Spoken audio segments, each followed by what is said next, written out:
All right, so in the last two questions, we looked at our players. Remember, our players can either be pressure, volume, temperature, or moles, right?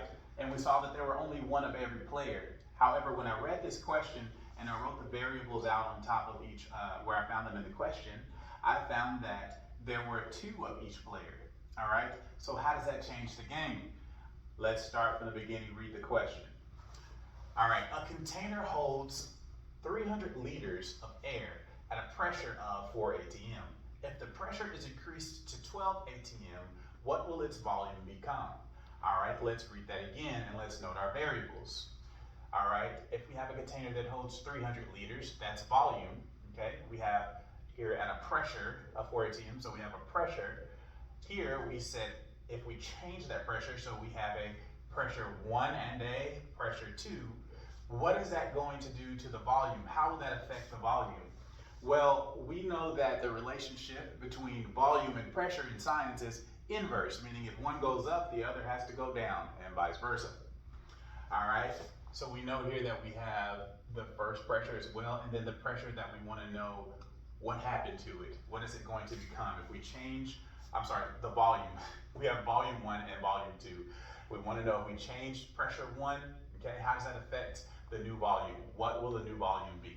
All right, so remember, we're only going to use PV equals nRT if we only have one of each variable. We have two. Remember, we're only going to use a second formula, which is about pressure and pressure only if all we're talking about in the question is pressure and pressure only. That's obviously not the case, okay? We have pressure in our game here, and we have volume, okay? So then right away, we also know it cannot be formula 4 because what is it missing? It's missing pressure. There's no pressure comparison, okay? Also, it mentions temperature. Our question doesn't talk about temperature, so it also just wouldn't be the best formula, okay? If I look at 3 and 5, I do see it does say, it does relate pressure to volume in both formulas, okay?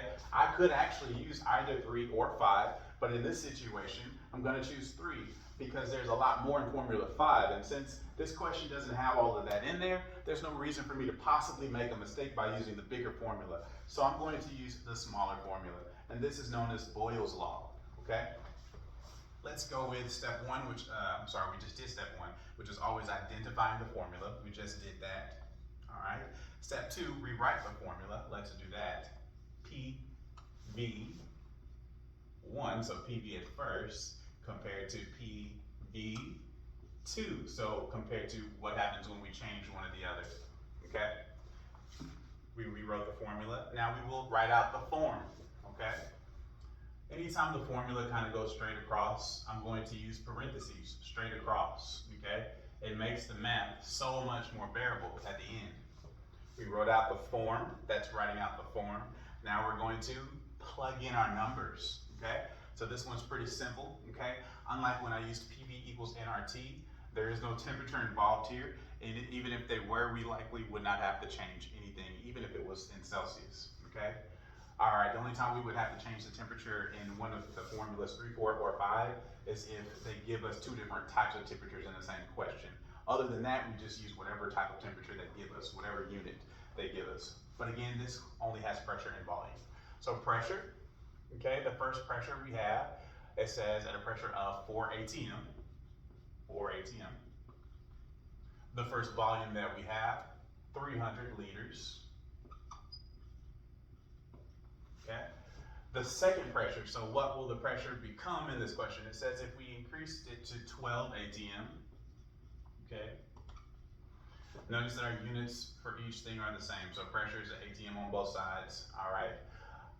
So will volume, all right. 300 for volume number 1, for volume number 2, that is the question. So I'm gonna mark it with a question mark.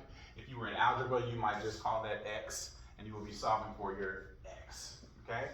So what do I do from here after I plug in? I can go ahead and solve, all right? So this reads like a sentence. It says that the thing I'm looking for times 12 would equal 300 times 4. I don't want to know what the thing I'm looking for times 12 equals. I just want to know what the thing I'm looking for equals. So then I do the opposite. I come to the side that doesn't have the question mark, and I put a division symbol, and I copy down every number that is beside that parentheses exactly as it's written. So I'm going to copy down, open parentheses, 12, and then I'll close it, okay? So I can now cross this out. And that tells me that this question mark is equal to whatever I get when I plug this in the calculator. What is another way to look at this? It is saying that 4 times 300, okay, and I'm going to want to put that inside of a parentheses, divided by, okay, 12. This time it doesn't necessarily matter, but for future purposes, just be consistent. I'm going to keep it in parentheses. Okay, divided by the 12. Okay.